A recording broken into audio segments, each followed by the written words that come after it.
what I was saying, man, about the buffer, the buffer tube and everything. If you can see, you see what I'm saying? Okay, so the buffer tube,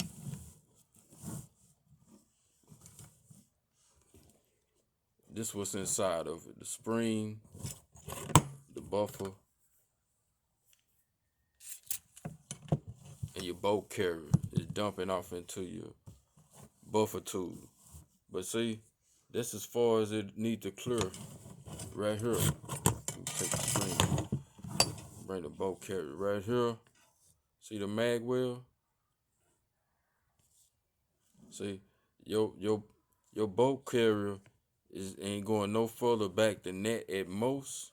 If anything more than that, but that is all that's there. See, this is just super safe. This is all this stuff is just actually there without super safe. That's all it can do. So that is a tight fit. This spring cushion, this spring get compacted all the way to man. I'm talking about real, and it's wobbly. And you can imagine, how tight that had to be. You see what I'm saying? All this stuff had to be really, really tight. So, so this would squeeze down to something about the size of this right here, real fast. So your boat carrier is pushing no more than that much into your mag well, boom, and coming back, boom, boom, boom, boom, boom, boom, boom, boom. Now in that action, see, this here, it need the boat carrier to be able to go past here. You see what I'm saying? Your boat carrier need to get up to here. If your boat carrier gets stuck right here, you're gonna get soft primer strike. You're not gonna get if your hammer was up some more, you're gonna get soft primer strike. You see what I'm saying? Even this here. See, this tail, what would you think is there for? What would you think it's doing? See, what the tail really would do is for the people that had the high hammer, and it would actually should meet face right there. See, but it is hard. What he did right on this is got up under that part down there where I can feel it. See that? You see? Did you see how that jump? See that? See when I put my finger on there? Watch this. I'm put my finger on there and put pressure. Watch this. I'm gonna pull the trigger. You see that? See, that's what his device did. It's down there at the bottom. You see what I'm saying? And guess what? Pull the trigger.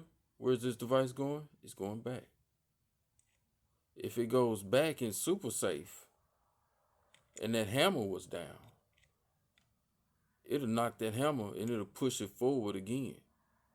You see what I'm saying? You feel it? So you feel it?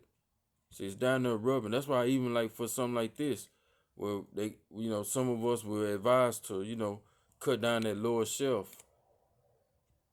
And so, well, without that beveling and that grooving in there, see, you wouldn't get that super safe when that cam wouldn't spin the way it need to. It still got that housing in there that is still using a little bit of that housing the way it spin for your super safe. I really went through this thing with that drill, and I'm glad I don't notice anything that just significant to the fact of like, damn, it would not work since you did this or made this mistake. But look at this. That's cocking it. It's in super safe. It's ready to go then. See, I'm gonna pull the trigger. When that thing go, I'm not gonna release the change of pressure. I'm gonna leave it right there. I'm gonna leave that pressure right there. I'm gonna push this down.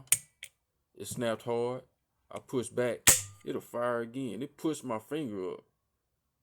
Whether or not that's something to say, this is when to let go, what to do, I don't know.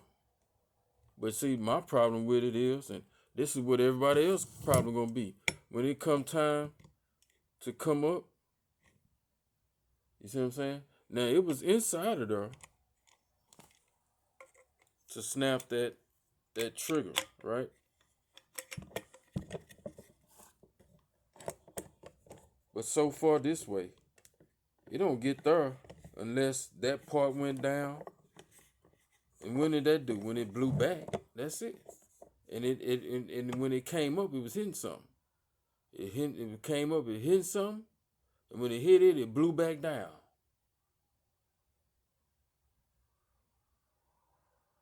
You see what I'm saying? Now, well, it was in semi-auto. It's still, well, if it's in semi-auto, what they do in semi-auto, it reloaded the chamber. That's about it. It didn't take another shot, but it reloaded the chamber. Now you have to pull the trigger again. And the chamber will load again on that one shot, it'll reload again. So all that stuff you kind of have to remember. That's why, really. You see what I'm saying? So it's gonna, and then the other thing, like I was saying, it's only gonna go back so far.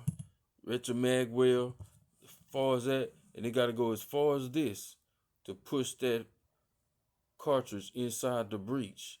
And then it's coming back no further, hopefully, than where the Magwell at. So if it do that, see, it shouldn't hang up here.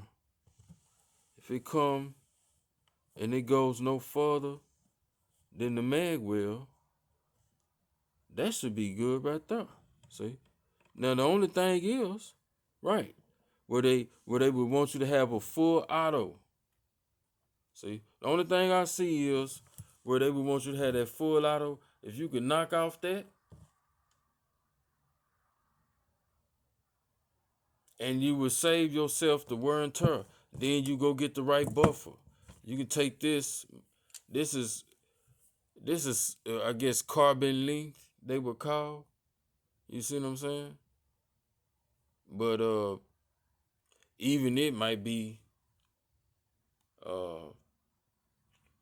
too big, I would think. But I don't know. It could be, like I say, I guess you could use this same size, maybe just a heavier weight. I would think it'll still be carbon length, because this is like a mid length or carbon length, and so it ain't rifle length, I know, and it ain't pistol length neither. But so you need to change that, and that's about it. Now I have a what they call Boron or bow carrier group, so that'll work pretty good. I noticed it'll be the best one out of the two I have because it's the heaviest one. This is the stock one that it came with. I haven't used it in a while, so I wouldn't want to run it on that. It's real light, and it may work better. I don't know, just because of what I got going on. The stock may be better. Now, another thing I want to get on about it is I come from a long era of them really starting this from a long time ago, in the sense of I used Hellfire systems, the Gen 1, Gen 2. I had both of them. So this is your Gen 2, this is your Gen 1. Now this works off this pushing up against the cam on your safety from and it's worked from putting it on edge or something, and it's allow you to shoot your trigger to reset it even faster, to take faster shots. Now this is some of the predecessors, I guess you can call, to what they got with bump stocks and all this. And so this is your Gen 2. This supposedly worked by going on and fitting like this. And and see, this is what, like, a lot of people would think is a bump stock, but this is not a bump stock. It's something far than that. But that's the Gen 2 version. And then this here, though, is one I like, though. It's more technical and it's more advanced. And yeah, you can take more rapid shots. You get a lot of people that say, you can't have automated weapons. Another thing is something like this here too, uh, the muzzle brake. I don't know if you can see that. See how that look on the back? Uh, there's no holes, no perforations. Then you got them right here. This is what you get in stock. So what this would do, this would come on your rifle right here. Now I went and got this one, and I really need to go and get it tightened on there and put on right. Maybe even welded, but that's probably for another project. You want to get a muzzle brake like this. The stuff they sell you like this is why innocent people get shot. The wrong people get shot. You see what I'm saying? You see how them hoes come out of there flushing? See how they look? See, you go in there and you buy a stock, and this is what you got. Well, when your bullet come out, it's going up, and that's why you see a lot of people aiming down with they K's and stuff, because the bullet's gonna come out in a different direction. It's gonna flush out off the earth. Now I got a muzzle brake like this, and you see the holes in it. You see how evenly contour made it is. All the air comes out in a 360. The bullet stays in the middle. There's nothing playing, no air, nothing playing off the bullet coming straight out of there. You see what I'm saying? And so something like this, the bullet's gonna have play on the air. I really hope people would, understand this about guns and change this and get this shit off their gun, because this shit just get people killed. So look for muzzle brakes like this and not like this. You see what I'm saying? And so yeah, remember this Gen 2, it's pretty good too. It's a pretty safe piece. The way it works is it goes off into here. And so this is actually your pistol grip nut. Your pistol grip nut would tie into your safety here, will push into your safety, and you could turn this screw from sticking this inside of it, twisting it. You take this screw, you twist it, and there's a head pop out. But that pushes this thing here, just like with the safety, where your safety switch, but it would just use your stock switch, and it would push it on edge. Push it on edge, just like what you see with what they did. See, they got it coming from the bottom. So I put my finger here. It's what's from the bottom that's lifted. And that's the same thing that this would do. It would come from the bottom and it's into the stuff down here. Then once you put stuff down here on edge, you could do the same thing that's doing, just depend on how, you know, you understand to doing it. But there's some good systems, Hellfire, Gen 1s, I can't say too much about the Gen 2. I haven't really just got into it yet. It is one that is, is a whole lot thoder than the first version. But this is seen to be more cumbersome, and this is more of a covert, uh, concealment of your tactical device. So I like it more than anything else.